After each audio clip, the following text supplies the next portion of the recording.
Light पाहिजे.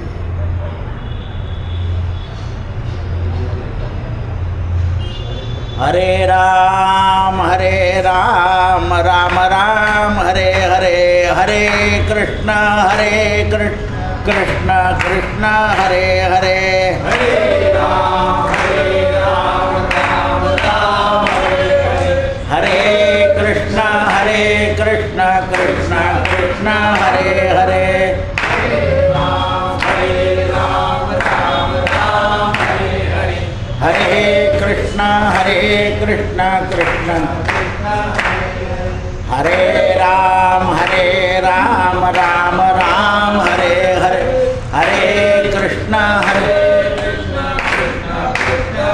कुंडली वरदा हरि विठ्ठल श्री ज्ञानदेव तुका गोपाल कृष्ण भगवान की जय. गणनाथ सरस्वती रवि शुक्र बृहस्पति पंचेतांश स्मरे नित्यं वेदवाणी प्रवर्तते. विनायकं गुरुभागं ब्रह्मा विष्णु महेश्वर सरस्वती प्रणदादौ सर्वकार्य. मातृदेव भव पितृदेव भव आचार्य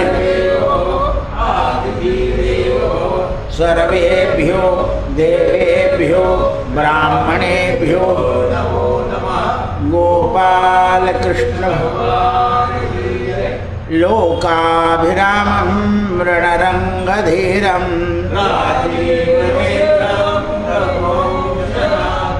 कारुण्यरूपं करुणाकरन्तं मनोजवं मारुततुल्यवेगं जितेन्द्रियं बुद्धिमतां वरिष्ठं श्रीरामदूतं कृष्णाय वासुदेवाय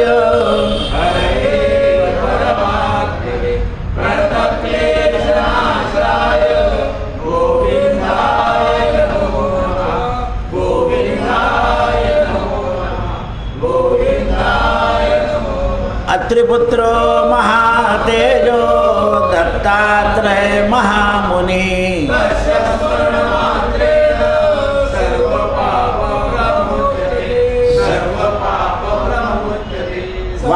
वाराणस्यां भैरवदेव संसार भयनाशनम् अनेकजन्मकृतं पापं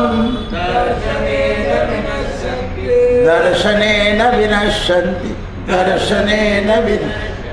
श्रीराम जय जय राम. श्रीराम जय राम श्रीराम जय राम. श्रीराम जय राम नमः पार्वती पतये हर हर महादेव. सीताकांत स्मरण जय जय राम. जय जय रघुवीर समर. श्री गणेशाय नमः. श्री सरस्वत्यै नमः. श्री गुरुभ्यो नमो नमः. निवृत्ती ज्ञानदेव सोपान मुक्ताबाई एकनाथ नामदेव तुकाराम.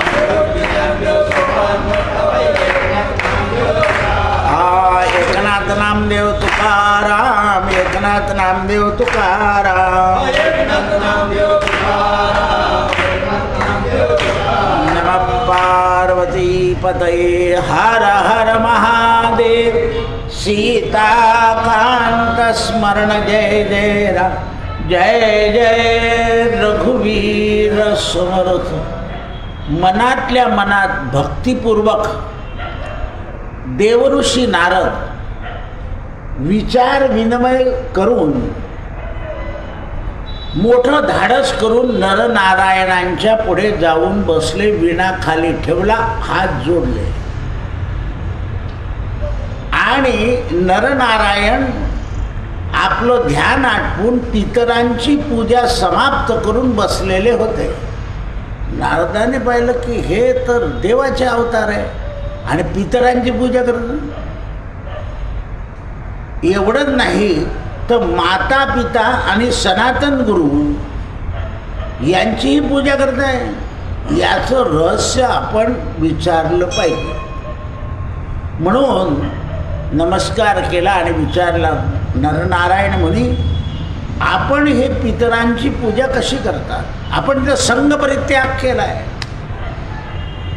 भगवान नारायणानं सांगितलं, देवऋषी तुम्ही जो प्रश्न विचारला तो अत्यंत गोपनीय विषय आहे, सांगू नये खरं आहे. गोपनीय विषय अज्ञान लोकांपुढे सांगू. भगवद्गीता सुद्धा काय आहे, इति गुह्यतम. पण तुम्ही तर दनादन कांद्याचे पोहे आणि कांद्याची भाजी त्याच्यावर दनादन. इति गुह्यतम अशिष्याला द्यायची नाही, पण तुम्ही तर वाटून राहिले. असं आहे. जरी तुम्हाला अधिकार दिला तरी त्याप्रमाणे वागू शकत, मग कशाला घ्यायला?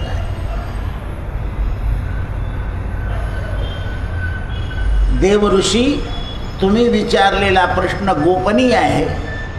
यद्यपि सनातनाचं रहस्य प्रगाट करणं उचित नाही. सनातनाचं जे गुह्य आहे ते प्रगट करणं उचित नाही.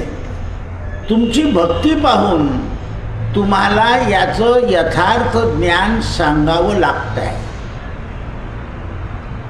पहा, ज्ञानापेक्षा सुद्धा नरनारायणांनी भक्तीला महत्त्व दिलं आहे, एवढा सिद्धांत लक्षात ठेवा. स्मोक्ष, अज्ञेय, अव्यक्त, अचल आणि ध्रुव हे इंद्रियांचे विषय संपूर्ण भूतांना सारखे आहे असं विद्वान लोक मानतात. जेवढे जीव आहेत तेवढ्यांना हे विषय आहेत. स्मोक्ष, अज्ञेय, अव्यक्त, अचल आणि ध्रुव याविषयी संपूर्ण भूतांवर विद्वान लोकांचं मत असं आहे की संपूर्ण प्राणी मात्रांचा अंतरात्मा आणि क्षेत्रज्ञ हे त्रिगुणातीत आहे. म्हणजे मुंगीचा जीव सुद्धा त्रिगुणातीत आहे. आणि जे त्रिगुणातीत आहे त्यांनी पितरांची, मातांची, गुरुची पूजा केलीच.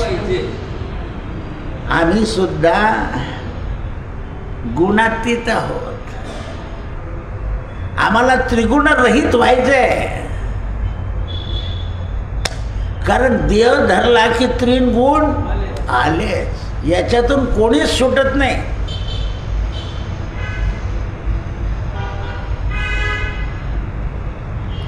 चांगदेव महाराजांना जेव्हा कळालं की हा मुलगा रेड्याच्या मुखातून वेद बोलवतो तेव्हा इतका संताप आला होता.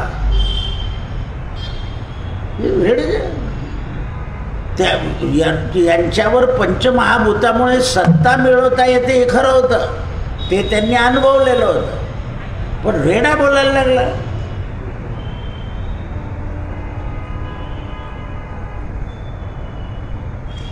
असं हे कदापि शक्य नाही. हा विसोबा चाट्टी जो विसोबा खेतर जो होता ना, हा तिथे पोचलाय आपल्या यदलावाला आणि चांगदेवांना भडकवलंय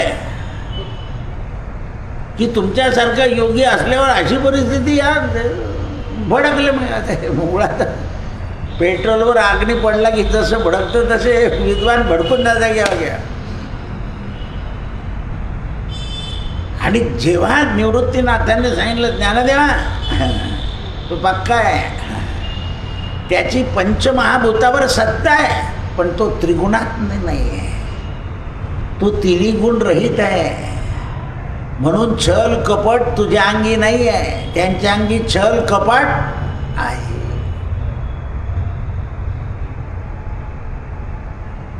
म्हणून बाजारू गुरु खूप मिळून जातील,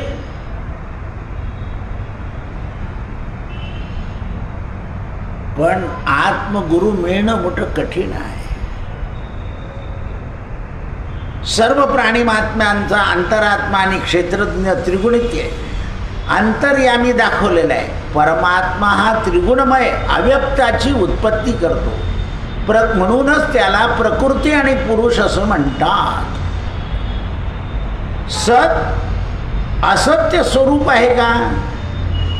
तर सत सुद्धा असत्य स्वरूप आहे. फक्त परमात्माच सत्य स्वरूप आहे. सत्य साच खरे नाम विठोबाचे बरे. पण कोणाला? ज्याचं शरीर सत्यात्मक आहे त्याला. आपलं शरीर जर सत्यात्मक नसेल तर आपल्याला त्या भगवंताचं नाव सत्य वाटत नाही. पण तुम्ही रामकृष्ण हरी मंत्र घेतल्यावर सोडून दुसऱ्याचा भूम भूम भूम भूम करायला लागून गेले. कारण तुम्हाला याच्याने फायदा होईल त्याच्याने फायदा होईल असं पाहता तुम्ही. गुरुच्या मंत्राने फक्त परमात्माच समजेल, खला दुसरं काही नाही. अंतरात्मा जागृत होईल. बाजारातल्या बुणग्या काहीही कळणार नाही. बुणग्या आहे बाजारामध्ये. आता पण माझ्याकडे एवढे मोराचे पीस आले. मी म्हटलं का रे तू काय मोर मारले? आता मला माहीत नाही की ते कार्तिक स्वामीजून भाऊने गोळा करून आणले. आणि मी लगेच बैलला म्हणालो की पहा कसं देव आयतं पाठवून देतं. नवीन कुंचाचं पुंच. आपल्याला काही कुठेच जाणं लागत नाही, बाजारात नाही, घेणं नाही, देणं नाही, देणं. त्या रामाची सिद्धी आहे ती. त्याचीच कृपा आहे. आराम कल्पवृक्षाणा. वस्तू योग्य ठिकाणी पोहोचणं हे सुद्धा कलियुगात. योग्य माणसाला योग्य स्त्री आणि योग्य स्त्रीला योग्य पुरुष मिळणं हे सुद्धा दुर्लभ झालं आहे. त्या सगळ्या पुढच्या माझ्या खराब झाल्या. काही प्रश्न विचारता तुम्ही. आता प्रत्येक माणूस येतो त्याच्या प्रश्नाला. कधी मी चिडलो होतं, माझं काही खरं नाही. मुलीचं कॅरेक्टर. अरे का रे गुच्छ बसणं तुझ्याही पोरीचं दुसरं विचारायला रे. आता त्या चिटोरीहून काय कॅरेक्टर सांगणार तुम्ही? इतकी संगती वाईट आहे.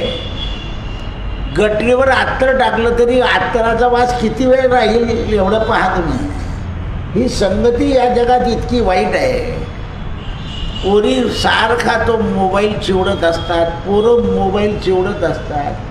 त्याच्यावर इतकी विपरीत परिस्थिती आहे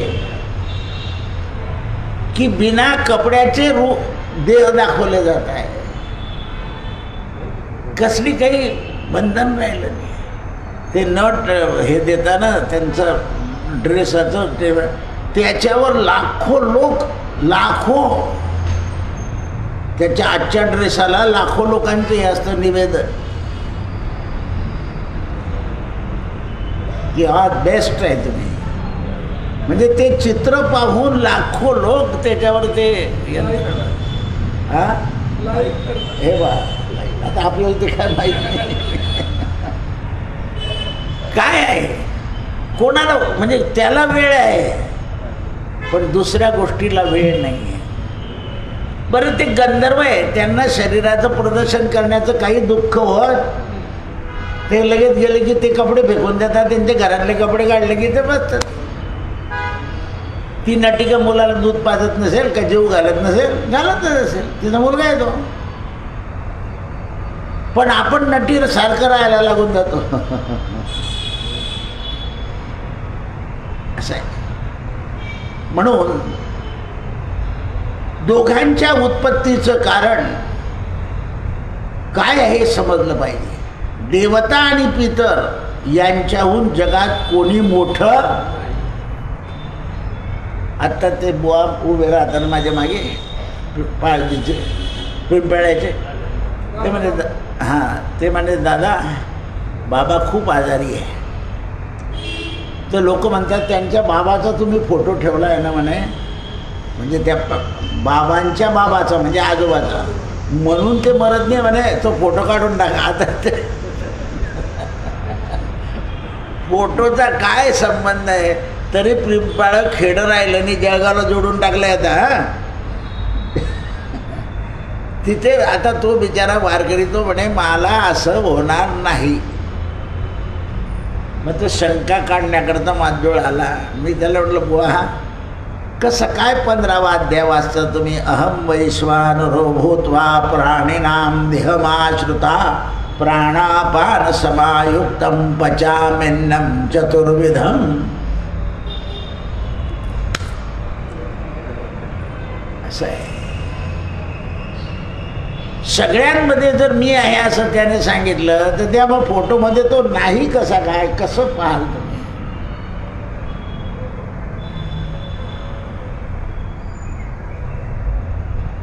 म्हणून आता परवा पाहाल तुम्ही, मला माहीत नाही 12 वाजता एक ग्रस्त त्याचे भाऊ नेहमी येत आपल्याकडे.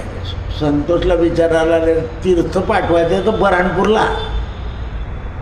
रामाचं तीर्थ म्हणजे कोणीतरी जास्ती सिरियस असेल तर तीर्थ जळगावच्या चिमुकल्या राम मंदिरातच लागेल. मी याला विचारलं तू काय म्हणत होता? तर म्हणे तो तीर्थ.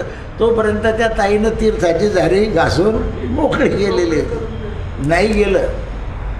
आता मी खाली असतो तर रामापासून लगेच काढलं असतं, चरण तीर्थ दिलं असतं. पण नाही, राम मंदिरातलंच पाहिजे, दुसरं नको. जाण्याची इच्छा असेल ती. पण जरी नाही तीर्थ पोचलं तरी रामाच्या तीर्थाची भावना आहे ही गोष्ट महत्वाची. लक्षात ठेवा. भावना मोठ्या असतात. माणूस इथे बसून भावना करू शकत नाही. रोज येऊन सुद्धा भावनाने होत. माझी भावनाने आली मरताना.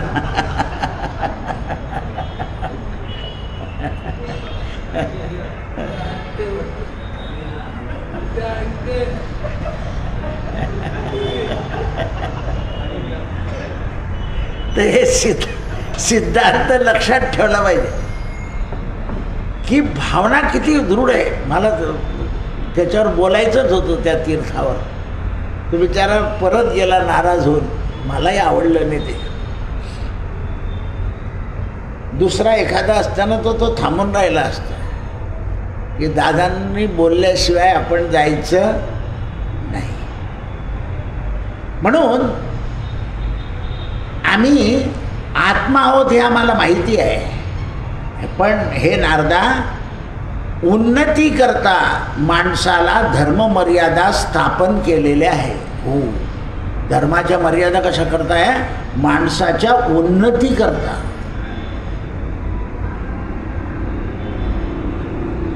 केव्हा केव्हा शास्त्रामध्ये काही गोष्टी मान्य नसताना सुद्धा आम्हाला धर्मभावना जोपासण्याकरता काही गोष्टी हो म्हणाव्या, त्याचा दोष लागतो आम्हाला, माहिती आहे आम्हाला.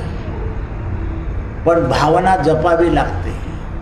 मना पावना भावना राघवाची, धरी अंतरी सोड चिंता. तू भावना धरून ठेव आणि भवाची चिंता सोडून दे. समर्थ असं एका ठिकाणी लिहितात, भवाची या भीता काय भीतोच नंदी, धरी रे मना धीर धाकासी सांडी, रघुनायका सारिका स्वामी शिरी, नुपेक्षी कदा रामदासाभिमानी. तो जर आपला आहे तर मग आपल्याला बाकीची चिंता करायची काय? जसं लहान मुलाला आई जवळ असली की आवाज आला की तो पळत तिला बिलगतो, नंतर म्हणतो बाबास माझी आई आहे, मला काय करायचं आहे. तो तिच्यावर निर्भय राहतो. तसं म्हणून संतांना माऊली म्हटलंय की आपण माऊलीच्या भरोशावर निर्भय राहतो. गजानन माऊली, समर्थ माऊली, माऊली म्हणतात. आता एक भगिनी माझ्याकडे आली, म्हणे दादा डॉक्टर सिद्धपूरला गेले म्हणून हा प्रश्न मला विचारायला यावं लागला. म्हटलं तुमची आई जिवंत आहे का गेली आहे? त्या बाईला मी लगेच विचारलं. म्हणे माझी आई आहे. म्हटलं मग बरं. ती म्हणे का बरं विचारलं तुम्ही? म्हटलं जर तुमची आई गेली असती तर डॉक्टरबरोबर तुम्ही गेले असते तर तुम्हाला सुद्धा तुमच्या आईचे पिंड देता आले असते. आणि ते 16 पिंड काय ते तिला मी समजून सांगितलं. म्हणे माझी आई गेल्यावर मी जाईल, म्हणजे माझे वडील गेल्यावर जाईल. म्हटलं वडिलांची गया इकडे आहे ना, आईची गया इकडे आहे, फरक आहे. जर स्त्रीची आई गेली असेल तर त्या स्त्रीला सुद्धा आईचा उद्धार करता येतो. कारण काय, मुलगी पण पोटात राहिली आहे आणि मुलगाही पोटात राहिला आहे, म्हणून दोघांना उद्धार.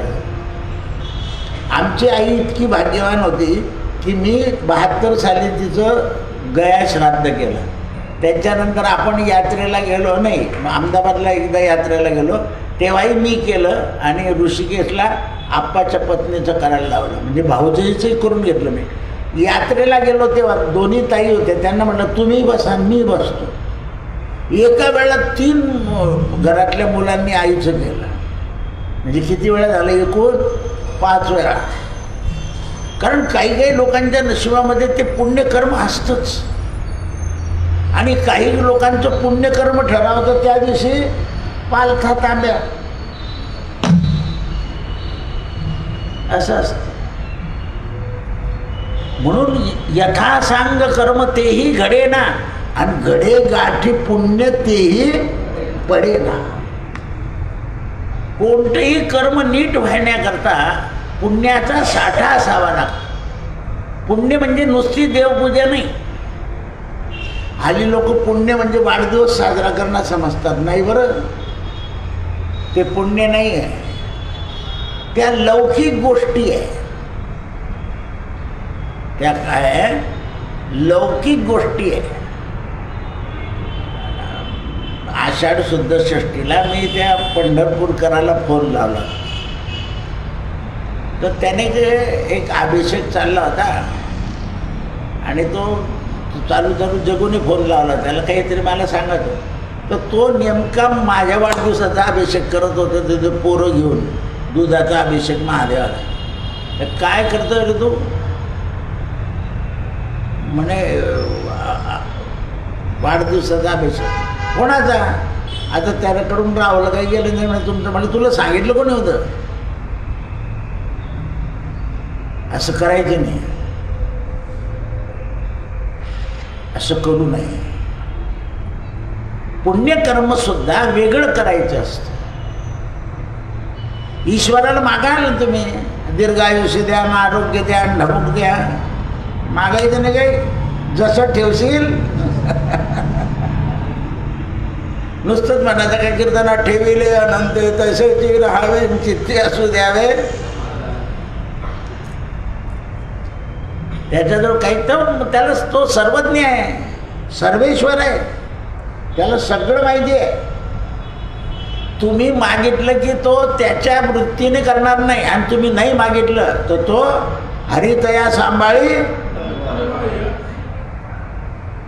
संत सज्जनांनी आपण सुद्धा काय घेतली पाहिजे, एवढा बुक्का लावतो, एवढा गंध लावतो, कृत्रिम संतता होतो ना, मग प्रचिती तर घ्या.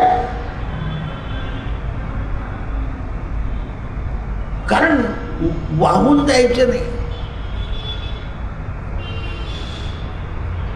धर्म मर्यादा स्थापन करण्याकरता देवता आणि पितरांची पूजा केलीच पाहिजे. नारदा, आमची आज्ञा आहे. आता काय सांगितली, आज्ञा. कारण आम्ही सुद्धा आमच्या पूर्वजांची आज्ञा पाळतो. पितरांची पूजा केलीच पाहिजे. कोण कोण आहे तर म्हणे ब्रह्मा, रुद्र, मनु, दक्ष, भृगु, धर्म, यम, मरीची, अंगिरस, अत्री, पुलस्य, पुलह, कृतु, वशिष्ठ, परमेष्ठी, सूर्य, चंद्रमा, कर्दम, क्रोध, विक्रांत आणि प्रजापती. याच्यापासून सगळं जग उत्पन्न झालं आहे. म्हणून हे सुद्धा पितर आहे. म्हणून तुम्ही तर्पण करताना तर तुम्हाला समजून सांगणारा गुरुजी पाहिजे. गुरुजी फक्त पुस्तकाच्या पद्धतीनं सांगतो. देवतर्पण आहे, ऋषी तर्पण आहे, देवतर्पण आहे, ऋषी तर्पण आहे, यमतर्पण आहे आणि मग पितृतर्पण आहे. असे 4 आहे. आणि सगळ्यात शेवटी भीष्मतर्पण आहे. आणि षडदल करायचं आहे. आणि षडदलामध्ये ब्रह्मा, विष्णू, रुद्र, गायत्री, सूर्य यांचं पूजन करायचं.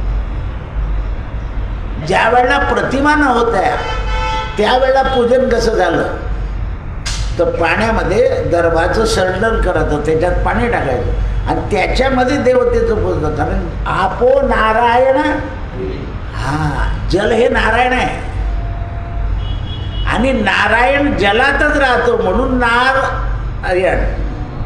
निवासस्थान ज्याचं आहे ते कुठे निवासस्थान आहे जलामध्ये. म्हणून पूजा करताना सुद्धा आधी वरुणाचं पूजन आहे आणि मग दुसऱ्या पूजनाला सुरुवात होते. आता वाढदिवस जन्मी व्हायला लागले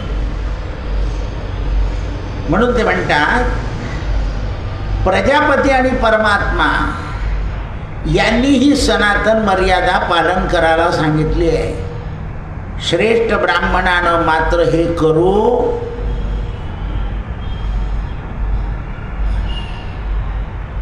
त्यानं देव ऋषी यम आणि पितृतर्पण करावं. या संबंधित त्याला कर्म पद्धत माहिती पाहिजे. म्हणून अभिष्ट वस्तूची प्राप्ती होते. नारदा, जी कधी न प्राप्त होणारी ती सुद्धा पितरांच्या योगानं प्राप्त होते. परमात्म्याचं प्रमाण आहे. परमात्म्याच्या कृपा प्रसादानं उत्तम गती प्राप्त होते. आता बघ, 5 ज्ञानेंद्रिय, 5 कर्मेंद्रिय, 5 प्राण तथा मन बुद्धी सत्वा 17 गुणानं, कर्मानं 15 कलेनं पृथक पृथक समजले जाते. म्हणून शास्त्राचा हा सिद्धांत आहे. मुक्त पुरुषाची गती परमात्मा आहे. शास्त्रामध्ये क्षेत्रज्ञ म्हटलेलं आहे आणि क्षेत्र म्हणजे शरीर आणि क्षेत्रज्ञ म्हणजे त्याच्यामध्ये राहणारा जो आत्मा आहे, जो परमात्मा आहे. म्हणून ज्ञानयोगाद्वारे त्याचा साक्षात्कार होतो. म्हणजे तो ज्ञानाशिवाय कळत नाही. दोन्ही प्रादुर्भाव तुला सांगितले हे जाणण्याकरता सनातन परमात्म्यानं जी पूजा केली आहे ती करायला पाहिजे. चारी वेद, 4 आश्रम नाना प्रकारच्या मतांचा आश्रय घेऊन चालतो. म्हणून भक्तिपूर्वक पितरांची, ऋषींची, नाही काही आलं तर असं हातात पाणी घ्यायचं आणि सोडून द्यायचं. हे देवांना, हे ऋषींना, हे पितरांना, हे यमाला. म्हणून लोक गंगेमध्ये स्नान केलं की असं तेही चालतं, कारण ती धर्म मर्यादा आहे. मंत्र असो या भाव असो, मंत्र असो या भाव असो, तुमच्या क्रियेला परमात्मा मदत करतो. तस्मात भावोही कारणम. नारदा, जगात भाववर कारण आहे. हे नारदा, तुझी भक्ती आणि प्रेम पाहून आम्ही हा गोपनीय विषय तुला सांगितला. तू संत आहे, तू प्रचार केला तर तुला दोष नाही, तुला दोष नाही. भीष्म पितामह म्हणतात पुरुषोत्तम नारायणानं नारदाला हे सांगितल्यावर देवाच्या अवताराचा उद्देश काय आहे हे नारदाच्या लक्षात आलं. काय उद्देश आहे? वाढावया सुख भक्तिभाव धर्म कुळाचार नाम विठोबाचे. जगात भक्तिभाव वाढावा, कारण आज भक्तिभावाचा देखावा वाढलाय. भक्तिभावाचा देखावा वाढलाय. आज अकोल्याला तुळशीचं लग्न लागलं काल, तर जशी वरात निघते ना तशी ती वरात बिरात सगळं घेणं देणं सगळं सगळं सगळं केलंय त्यांनी. तर देखावा नाही करायचा. देवाशी लग्न आपलं लावायचं आहे. तुळशीचं लग्न म्हणजे बाकीचे लोक म्हणताना तुमची तुळशी दरवर्षीच नवरा करते असं टीकात्मक बोललं जातं. तर दरवर्षी जे नवीन रोप लावलेलं आहे त्या नवीन रोपाचा विवाह दाखवायचा आहे तिथे. पण आपला आणि देवाचा संबंध जोडायचा आहे. मी 4 महिने जी उपासना केली त्या उपासनेचं प्रतीक म्हणून तुलसी विवाह आहे. आणि चातुर्मास्यानंतर घरात काहीतरी मंगल प्रसंग घडावा म्हणून देवाच्या विवाहापासून ते मंगलत्व प्राप्त होतं. आता काही लोक म्हणतात आपल्या घरी आता काही कोणाचे लग्न नाही, आता तुळशीचं लग्न लावायची काय गरज.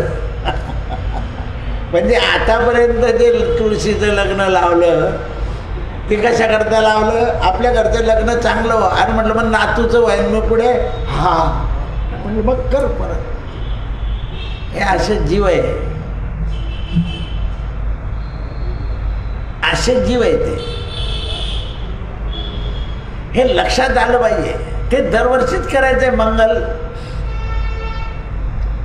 हे धर्मराजा श्वेतदीपामध्ये भगवंताच्या विग्रहाचं दर्शन घेताना वेदाचा स्वाध्याय करणारा तपस्वी जर ब्राह्मण मिळाला तर कर्मामध्ये साधकाला दर्शन होतं. दर्शन म्हणजे कर्म झाल्यावर त्याला आनंद मिळतो. कर्मात दर्शन असं आहे की कर्म झाल्याबरोबर एकदम आनंद, किंवा आपण आज काहीतरी करून मोकळं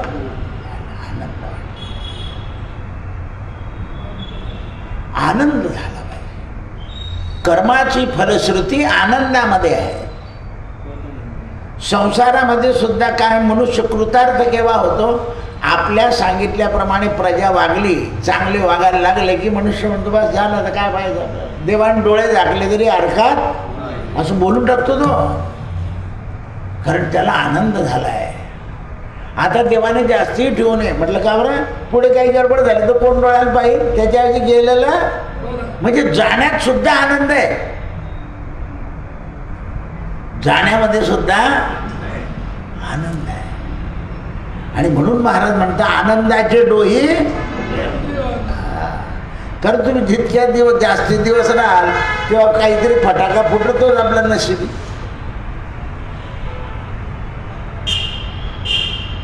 आनंदाचे डोही आनंद. म्हणून ते एक कोणीतरी क्रिकेटर होता ना, तो लवकर रिटायर झाला, मला नाव नाही आठवणार त्याचं. त्याला सगळ्यांनी विचारलं, नाही म्हणे जोपर्यंत जगात आपली चलती आहे ना तेवढंच रिटायर होऊन जावं, नाही तर मग लोक म्हणतात की अजूनही रिटायर होत नाही, कोणाला पुढे जाऊ देत नाही, शेवटपर्यंत करतात. बोलला तो तसं. ज्या वेळा आपली हवा आहे म्हणे त्या हवेतच रिटायर होऊन जायचं, म्हणजे मग प्रश्न राहत.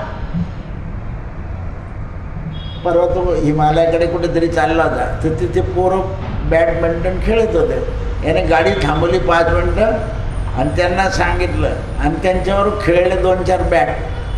त्या पोरांना इतका आनंद झाला की हा मनुष्य आपल्यामध्ये खेळला, म्हणजे आनंद वाटून तो पुढे चालला गेला. नाव सांगू, मन असं असं करताय तुमचं सचिन, असं आहे. कशाची जाहिरात करतोय तो हल्ली,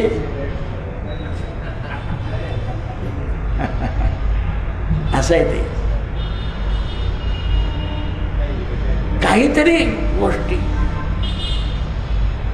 म्हणून ते म्हणतात नारदांनी ते वचन ऐकलं आणि सनातन धर्माचं रक्षण करण्याची जबाबदारी नारायणानं आपल्यावर टाकली असं नारद समजले. धर्मराजा, त्यात भगवंताने तुला भगवद्गीता सांगितली अर्जुनाला आणि धर्माचं जबाबदारी तुझ्यावर टाकली आहे. लगेच समजलं. कोण सांगताय? भीष्म पितामह धर्मराजाला. जगाची जबाबदारी तुझ्यावर आहे. कोणावर? धर्मावर. सिद्धांत लक्षात ठेवा. धर्माचं आपण रक्षण केलं तर धर्म आपलं करतो. जगात धर्म कशा करताय? प्रत्येकाने आपल्या धर्माचा आदरातिथ्य करावं, पण दुसऱ्या धर्माचा द्वेष करू नये. प्रत्येक धर्मात काहीतरी चांगलं असतंच आणि थोडं वैगुण्य असतंच. वैगुण्यच असतं. आता मान तुम्ही माझ्याकडे सगळ्या धर्माचे लोक काही अडचणी विचारायला येतातच. त्यांना ओळखलं जातं माझ्याकडून, मग त्यांना त्यांचा मार्ग सांगायचा, आपण दुसरा मार्ग नाही सांगायचा. हे लक्षात आलं पाहिजे. मान भाव आला की त्याला दत्ताची पूजा सांगून द्यायची, म्हणजे तो खुश होऊन जातो. त्याला एकमुखी लागते तर जाईल तो पिंपळ्याला. आपल्याला ते एकमुखी दत्त चालतो, 3 मुखी चालतो. आपल्याकडे काही भेद नाही आहे. म्हणून ते म्हणतात, नारदांना पुरातन ऋषींची पूजा सांगितली आहे, पुरातन पितरांचं सांगितलं आहे. आणि त्या मेरू पर्वतावरचं दृश्य नरनारायणांनी नारदाला दाखवलं. बघ म्हणे, तुझा शिष्य कसा बसलाय? म्हणे माझा शिष्य. म्हणे शुकदेव तुझा शिष्य. म्हणे माझं कसं काय? व्यासांना तू सांगितलं श्रीमद भागवत लिहायला. हां, मग त्यांनी त्या मुलाकरता प्रॉपर्टी केली होती भागवताची. त्याने राजा परीक्षिताला सांगून तो मुक्त होऊन गेला. तो चालला. राजा परीक्षित मुक्त झाला का नाही याच्याकडे फिरून सुद्धा पाहिलं नाही. आपण सुद्धा योग्य मुलं झाले की प्रॉपर्टीकडे फिरून पाहतो का? नाही. त्याचं वाटून दिलं आता ते काही करू. आपलं वचन सुद्धा काय आहे? कारण संतती आणि संपत्ती यांच्यामध्ये सन्मती असणं महत्वाचं आहे. बस. संततीमध्ये सन्मती पाहिजे आणि संपत्तीमध्ये मी आत्ता दुपारी प्रश्न सांगितला. किती वाजता? 5 वाजता. मला 7 वाजता 7:30ला उत्तर आलं की तुम्ही सांगितलं ते बरोबर आहे. आणि 5 ते 6 पिढ्यापर्यंत संपत्ती दोष जात नाही. कुठे कुठे तो येतोच. कारण संपत्तीच्या मागे तळतळा असतो. तुम्ही विनाकारण छळ करून घेतलं ना की तो देतो,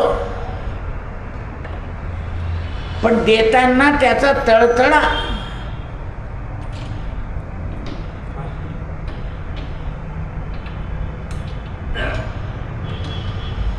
म्हणून ते म्हणतात, पुरातन ऋषींची पूजा आणि करणारे लोक तुला मी सांगितले. धर्मराजा, नारदांनी पश्चिमेकडे दृष्टी टाकली तर त्यावेळेला शुकमुनी ऊर्ध्वगतीने चाललेले पाहिले. भीष्मपितामह म्हणाले, धर्मराजा, नारदाला ऊर्ध्वगती माहिती नव्हती अशी नाही आहे, पण ऊर्ध्वगतीचं ज्ञान होतं, पण प्रत्यक्ष प्रात्यक्षिक चाललेलं होतं.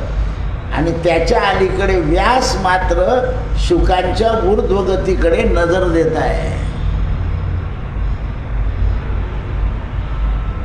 भीष्म पितामहांनी जेव्हा निर्माण केलं त्यावेळेला सगळे हजर होते, भगवान सुद्धा हजर होते.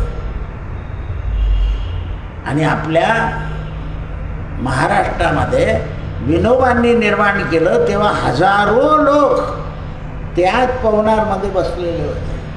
एवढंच नाही तर भारताचा पंतप्रधान पायाजवळ 3.5 तास बसून होता.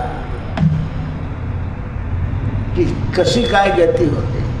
तर सांगितलं होतं त्यांनी, माझा हात जेव्हा माझ्या मांडीला चिटकून जाईल तेव्हा समजायचं की विनायक गेला. राम हरी राम हरी राम हरी राम हरी मांडीला चिटकला तो. हा दिवाळीचा दिवस. दिवाळीला 2 लोक गेले. महावीराने सुद्धा दिवाळीच घेतली आणि विनोबांनी सुद्धा दिवाळी घेतली. प्रकाशात विलीन झाले ते. आत्मा काय आहे? प्रकाश. म्हणून दिवाळी हा प्रकाशोत्सव आहे. आणि त्या प्रकाश उत्सवाची सांगता आश्विन शुद्ध प्रतिपदेपासून तर कार्तिक शुद्ध पौर्णिमेपर्यंत आहे. म्हणून शिवाला दीपोत्सव अंबाबाईपासून सुरू झालं आणि शंकरापर्यंत संपूर्ण झालं. क्षीरसागराच्या उत्तर भागामध्ये श्वेतद्वीपामध्ये हे सगळं धर्मराजा प्रसिद्ध आहे. म्हणून याच्या पुढे तुला काय विचारायचं ते मला विचार. तेव्हा धर्मराजाने प्रश्न केला, तंत्रशास्त्राची उत्पत्ती मला सांगा. तंत्र, यंत्र, मंत्र आणि तंत्र. तंत्र म्हणजे हे जे श्रीयंत्र, बागलामुखी यंत्र, यंत्र आणि तंत्र. त्याच्यावर काय तंत्र करायचे म्हणजे ते सिद्ध कसं होतं? अक्षर इकडून द्यायचे का तिकडून द्यायचे? आता स्वस्तिक चिन्ह आहे ना, ते समप्रमाणात काढलं गेलं पाहिजे. आशिरेस प्रमाणात, आशिरेस प्रमाणात. आणि मग त्याचे जे टोक आहे ते सुद्धा प्रमाणात काढले पाहिजे. विरुद्ध दिशेला फिरायला नको. ती फलद्रूप देते. बरं, स्वस्तिक हे सगळ्या धर्मांनी म्हणजे पंथांनी स्वीकारले आहे. चिन्ह आहे ते, पण त्याला सिद्ध करावं लागतं. जेवढे टोक आहे त्या त्या टोकाला त्या त्या देवता आहे. आणि ते मंगल आहे. जिथे मंगल करायचं असेल तिथे स्वस्तिक काढावे लागते. म्हणून बऱ्याच भाग्यवान स्त्रिया घरामध्ये 11, 7, 5 अशा स्वस्तिका स्वतःच्या हाताने काढतात. अण्णाला सांगायचं नाही की प्रिंट करून आणून लावून द्या. ती स्वतः काढावी लागते स्वस्तिक. आता तर गाडीला कंपनीवाला स्वस्तिक काढून देतो आणि एखाद्या वेळा उलटी असते ती, कारण नौकराला सांगतो तो मला पुसावी लागते, परत नीट काढावी लागते. म्हणून हे तंत्रशास्त्राची उत्पत्ती तुला उद्या सांगेन. हरे राम राम राम हरे हरे. हरे कृष्ण कृष्ण कृष्ण कृष्ण हरे हरे राम